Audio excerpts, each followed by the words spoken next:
Félicitations aux Barcelonais, le Barça champion d'Espagne, le Barça remporte la Liga. Le Barça qui remporte son match aujourd'hui 4-1 face à l'Espagnol Barcelone. Pourquoi je dis que le Barça est champion? Pourquoi je dis félicitations aux Barcelonais? Pourquoi? Parce que le FC Barcelone a 9 points d'avance sur le Real Madrid. Je pense que c'est terminé en fait. Il n'y a plus rien à dire. Déjà qu'à ce point c'était terminé, maintenant c'est officiel. C'est bon, on peut vous remettre la Liga, je crois. Peut-être au prochain Classico, ça sera juste pour vous remettre votre trophée. Ben, ça sera le Classico le plus inutile de l'histoire. Ça ne sert à rien. Le Real, lors du débrief hier, qu'est-ce que j'ai dit à la fin de ce débrief ou durant tout le débrief du match du Real? J'ai dit, vous voyez, vous avez donné, je ne vais pas dire vous avez donné, mais depuis hier, je félicitais déjà le Barça. Je disais, ah, bravo, le Barça est champion, le Barça a remporté. Parce que, comme je l'ai dit tantôt, 7 points, ça servait quasiment plus à rien. Mais là, 9 points, il faut oublier, c'est bon, c'est mort. Donc, le Barça qui affrontait l'Espagnol Barcelone aujourd'hui, les Madrilènes avaient un petit espoir de si le Barça peut faire nul ou perdre, mais voyons la réalité en face. C'est bon, on en a marre de continuer d'espérer que oui, ce sont les autres qui doivent faire notre travail à notre place. Non, on a eu nos matchs, nous, fans du Real, nous, Madrilènes, on a eu nos matchs, on ne sait pas gérer, on a fait du n'importe quoi, on est nul, faible, performance insuffisante. Les points qu'il fallait prendre, on n'a pas pris. Maintenant, le Barça, les points qu'il faut prendre, le Barça a pris ses points. Le Barça, lorsqu'il faut être concentré, ils sont concentrés. Le Barça qui remporte 4-1, un match qui était censé être compliqué parce que soi-disant derby barcelonais. Non, dès la première mi-temps, le Barça, ils ont quasiment plié le match.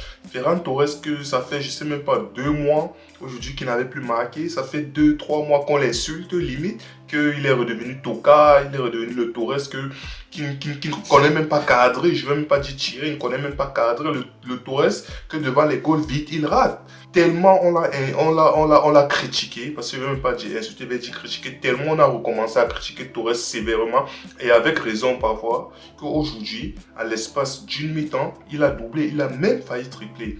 Si on n'avait pas sifflé, oh je suis Eric Garcia à la deuxième mi-temps, je crois.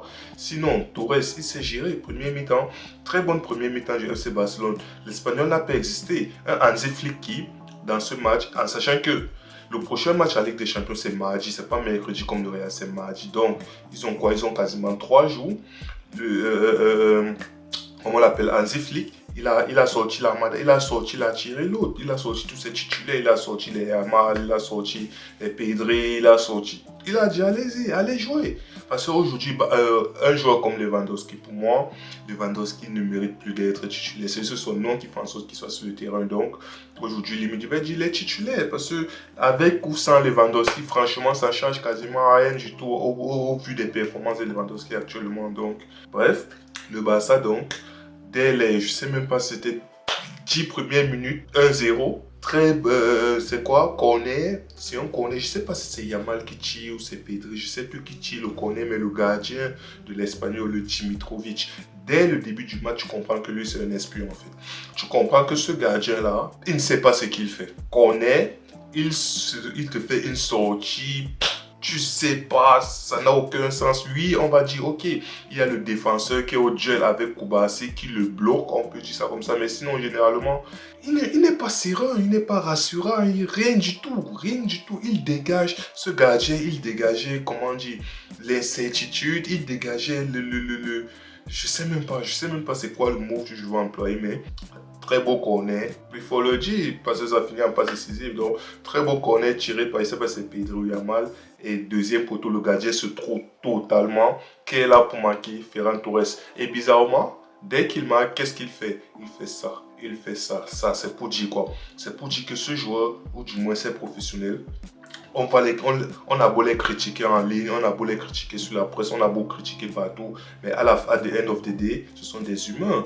Qu'on le veuille ou pas, ça arrive à leurs oreilles, ça les touche. Chaque fois qu'ils jouent, chaque fois qu'ils finissent le match, chaque fois qu'ils ont raté, la vague de critiques qu'ils se mangent, avec raison parfois, sans raison parfois si vous voulez, mais généralement un Torres par exemple, aujourd'hui son but, le simple fait qu'il fasse ça, c'est un peu comme un soulagement, c'est un peu comme une manière de nous dire ou de dire à tous les spectateurs que je vois toutes les critiques que vous faites pardon, j'entends, ça arrive à mes oreilles, mais aujourd'hui je vous ai montré que non, je peux encore marquer, donc fermez vos bouches. Et Torres, même pas quoi, 20 minutes plus tard ou 15 minutes plus tard, il met son deuxième but. Très belle passe de Lamine Yamal.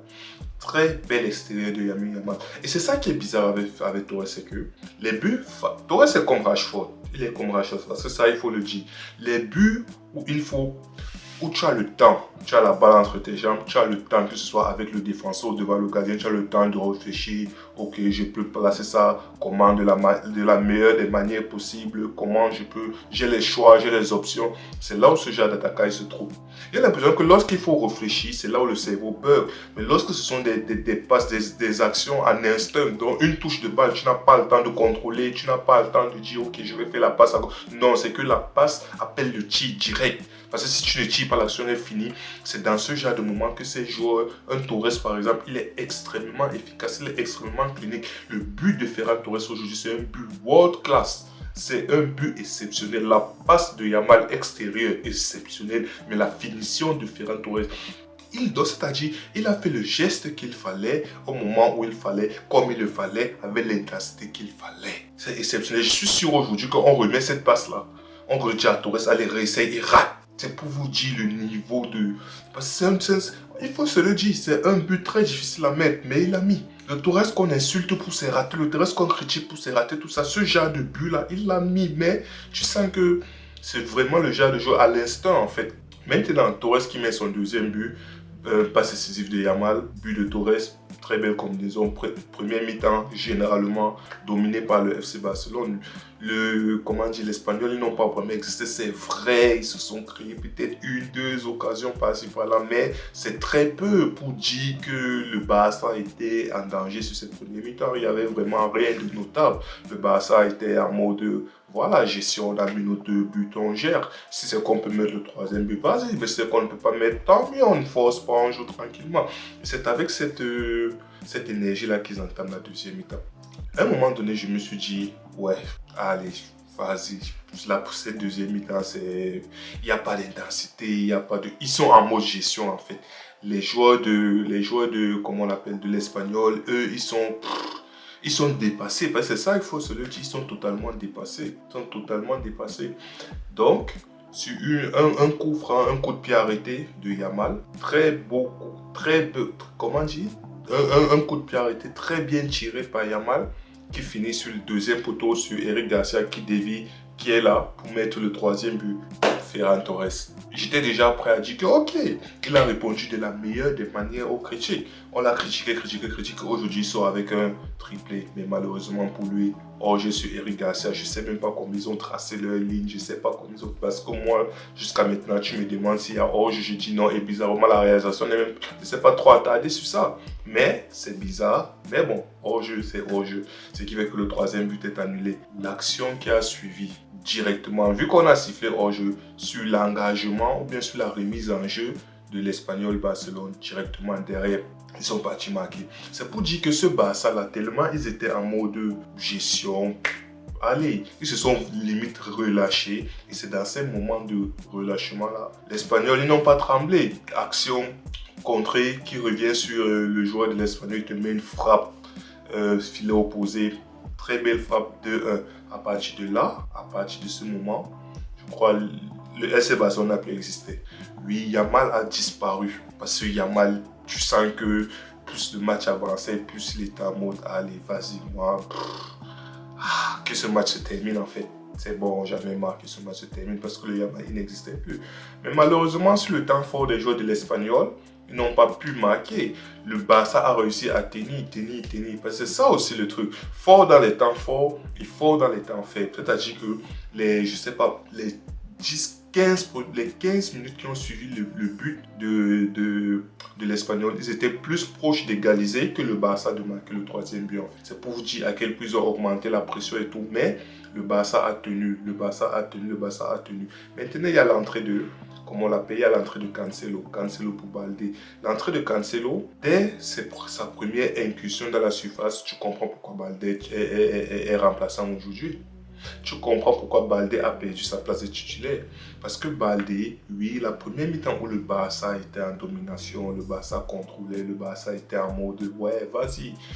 il n'y a pas de danger, on est tranquille, on est confortable. Je n'ai pas vu un truc spécial de Baldé. Donc, il ne dégage pas. Cancelo, quand il entre, il dégage ce truc-là de... Et je vais vous faire du mal. Je vais vous faire du mal. Première incursion, il dribble 1, 2, 3, 4. Fini avec une frappe cadrée, s'il vous plaît. Je ne sais pas si Baldé a fait une action comme ça de toute série. Là, je crois peut-être 60, 65 minutes, je ne sais même pas. Ou 70 minutes, je ne sais même plus. Mais je ne sais même pas, je ne me rappelle pas que Baldé ait une action comme ça. À 70 ou 60 minutes de jeu. Oh, Cancelo, lorsqu'il entre, lorsqu'il prend la balle, lorsqu'il déborde, il est en mode je vais vous faire mal. C'est lui qui tente les passes, qui casse les lignes, les passes risquées, on peut le dire, mais il faut le tenter. Il a confiance à sa qualité technique. C'est lui qui fait les incursions, les percussions. Cancelo, vraiment, c'est très très fort. Maintenant, Rashford. Rashford, il est entré. Rashford est entré. Première action de Rashford. C'est ça que je disais lorsque je disais Rashford, il est comme Torres. C'est-à-dire que ce sont des joueurs que, lorsque tu leur laisses le temps de réfléchir, lorsqu'ils sont face au but, ils ont la possibilité de réfléchir sur OK, quelle est la meilleure option possible. C'est là où le cerveau bug, en fait, ils font n'importe quoi. Mais sur des actions où c'est à l'instant, une touche de balle, c'est tu tires directement, il n'y a pas de tu tires, c'est que tu contrôles l'action est morte. C'est là où ils sont les plus efficaces. Donc, Rashford, première action, il se retrouve, je crois, c'est très belle passe de Yamal aussi, si je ne me trompe pas toujours. Belle passe de Yamal. Rashford, il se retrouve face au gardien 1 contre 1 et je sais pas le cerveau, il veut dribbler, il veut casser, il veut... Tu sais pas trop ce qu'il veut faire finalement, il perd la balle. Donc c'est ça Rashford. Par contre, comme je l'ai dit, le Barça, à partir du but du 2-1 de l'Espagnol, le Barça n'a pas existé. Les 15 minutes qui ont suivi, le Barça n'a pas existé. Là, Yamal était porté disparu, les joueurs du Barça étaient sous l'eau, mais ils étaient sous l'eau, mais le navire n'a pas coulé. C'est ça le truc, c'est ça le pire. Arrivé à la 80e minute, ils se sont réveillés. Yamal s'est réveillé, Yamal a dit, bon, vous savez quoi, allez, vas-y. Les gens, si j'ai l'impression qu'ils sont en train de vouloir retrouver la confiance, il faut qu'on enterre ça directement. Qu'est-ce que Yamal fait? Qu'est-ce que Yamal fait? Qu'est-ce qu'il est fort? Qu'est-ce qu'il est fort, ce Yamal? Qu'est-ce qu'il est fort? La passe qu'il a mis à De Jong. La passe qu'il a mis à De Jong. Toujours extérieur, c'est-à-dire que Yamal, il est passé. C'est ça le truc. Aujourd'hui, tu ne sais plus comment défendre sur Yamal. Parce qu'à 1 contre 1, il est fort. 1 contre 2, il est fort. 1 contre 3, il est fort. Les passes, la vision du jeu, il est extrêmement fort. Donc, ce gamin, je suis madrilène, oui, mais je ne sais pas s'il y a un joueur dans notre effectif du niveau de Yamal. Individuellement parlant du niveau de Yamal. Donc, c'est-à-dire que ce qu'il est capable de faire sur un terrain, oui, on va parler de 50 buts de Mbappé. Je ne parle pas de 50 buts de Mbappé. Je parle du joueur complet. Non, Yamal, il est extrêmement fort. Il est extrêmement fort. La passe de Yamal pour De Jong, l'appel de De Jong. De Jong, par ailleurs, qui est entré. Le retour de De Jong, ça fait plaisir pour les Barcelonais. Retrouver un De Jong. Par contre, les Eric Garcia qui a où s'est tordu la cheville. Qu'est-ce qu'il dit? Gérard Martin, qui s'est tordu la cheville ou quoi. J'espère que c'est pas grave. Mais le De Jong, le retour de De Jong qui, à peine il revient, passe décisif. Donc, il a fait ce truc-là. Il nous a montré, il nous a rappelé en une action qui il est. C'est ça en fait, il nous a rappelé en mode, si c'est qu'on avait oublié qui est De Jong, en une action, appel de De Jong, passe de Yamal, De Jong qui se retrouve en position favorable, il temporise. Par contre, il n'est pas comme Torres et Rashford que lorsqu'il faut réfléchir, le cerveau peur. Non, lui c'est une machine, lorsqu'il faut réfléchir, il prend son temps, il processe toutes les informations, il te met un centre lobé, deuxième poteau, qui est là pour finir Rashford. Et Rashford finit comment? À l'instant, une touche de balle, reprise de volée, si on peut appeler ça reprise de volée, directement, pas filet opposé, 3 buts à 1. C'est ça Rashford. Si c'était qu'il fallait amortir, contrôler, avoir le temps Rashford, je suis sûr c'était qu'il allait rater. Mais une touche de balle clinique, il est comme son ami Ferran Torres. Une touche de balle clinique, te met un truc volé, deuxième poteau, 3-1. Donc, à partir de là, le Yamal, comme je l'ai dit, lui, il voulait enterrer les espoirs. Il est en mode, bon, si c'est que la victoire à 3-1 n'est pas officielle, si c'est que vous avez encore des doutes, Yamal qui part. Le gardien de l'Espagnol que j'ai dit, lui c'est un espion. Parce que tout le match, les trucs qu'il a fait, c'est-à-dire que ce soit les arrêts, que ce soit les sorties, que ce soit les relances, que ce soit tout ce que vous voulez, le gardien de l'Espagnol en face, je ne sais pas si... je sais pas à quoi il pensait, je sais pas c'est quoi son problème, mais On te fait des passes, il panique, on te fait des frappes simples qu'il peut arrêter en une fois. Il te fait au lieu d'arrêter, il dégage. Comment tu comprends que ce gardien-là, en fait, lui, c'est un espion. C'est un espion, il n'y a rien à dire, c'est un espion. Bref, il y a Mal qui s'en va face au gardien. Le gardien qui décide de sortir, tu ne sais pas, il veut dégager, il veut faire quoi. Bref, de toutes les façons, c'est à l'image de son match. Lui-même, il sortait, mais il ne savait pas ce qu'il allait faire. Du coup, un contre favorable, Yamal qui se retrouve avec la balle, Yamal qui avant de marquer jubile déjà. C'est pour vous dire à quel point le petit il est en confiance, c'est pour vous dire à quel point le joueur il sait qu'actuellement il joue un des meilleurs footballs de sa carrière, ce n'est le meilleur football de sa carrière actuellement. Du haut de ses 18 ans, avant de marquer jubile, l'audace du petit, l'audace de ce joueur. Oh, je suis madrilène, mais quand un joueur est fort, il faut reconnaître qu'il est fort. C'est ça. Quand un joueur est fort, il faut reconnaître qu'il est fort. Quand un joueur il maîtrise sa chose, qu'il soit madrilène, pas madrilène, peu importe, c'est le football d'abord. C'est le football d'abord et le petit frère est extrêmement fort. Il marque son but, je crois, il finit homme du match, c'est normal. Là, peut-être 2 passes décisives. Une passe décisive, ça c'est certain, le corner, je ne sais pas. L'avant-dernière passe décisive pour De Jong, plus son but. Qu'est-ce que vous voulez, le Yamal? Très bon match du Yamal. Très bon match du Yamal. Le Ferran Torres qui a mis ses 2 buts. Le Barça qui se gère par contre. Le Hansi Flick, il n'a pas froid aux yeux. Le Hansi Flick, tu joues dans 3 jours. Tu fais jouer les Yamal, Pedri, tout le match. Tu ne sais jamais ce qui peut se passer. À la dernière minute, quelqu'un peut tacler, la cheville tourne ou bien le joueur, le muscle peut lâcher ou quoi. Après, ça devient, oh, c'est qu'on savait, oh, pourquoi il a fait jouer 90 minutes, pourquoi il était encore stade à ce moment-là, pourquoi. Hansi Flick, il n'a vraiment pas froid aux yeux. Il n'a pas froid aux yeux, il s'en fout en fait. Il dit que bon, vous voulez jouer, vous allez jouer. Quand on joue un match important, on joue potentiellement notre saison, si je peux dire ça comme ça, dans 3 jours. C'est pas mon problème, vous voulez jouer aujourd'hui, vous allez jouer aujourd'hui. Vous voulez jouer 90 minutes, vous allez jouer 90. Il a fait sortir tout le monde, sauf Pedri, Yamal. Ça t'a dit que, bon, on va dire, ok, à la fin, at the end of the day, heureusement, il n'y a pas eu de blessure, il n'y a pas eu de trucs bizarres, mais oui, un peu plus de fatigue. Et ils ont 3 jours, espérons que ça va suffire pour affronter cette équipe de l'Atlético, pour pouvoir faire quelque chose au Wanda Metropolitano. Quand tu sais que l'Atlético, son match commençait dans quoi, même pas 30-45 minutes. Lorsque tu vois la composition de l'équipe de l'Atlético, quand tu vois les joueurs que Simeone il a mis au terrain, tu comprends que Simeone, lui, il a fait l'inverse d'Hansi Flick. Il veut venir détruire, il veut détruire Hansi Flick au Wanda Metropolitano. Il a fait reposer tous ses titulaires. Il t'a mis des mercenaires au stade à bord de et que vous gagnez, que vous perdez, il n'y a pas de souci. Mec, c'est mardi. Le vrai match, c'est mardi. Le vrai match, c'est mardi. Donc, voilà, le Barça, félicitations une fois de plus au Barcelonais. Félicitations pour la Liga. Le Barça qui a 9 points d'avance sur le Real. Le Barça, on peut d'ores et déjà le dire, le Barça qui est champion. Et voilà.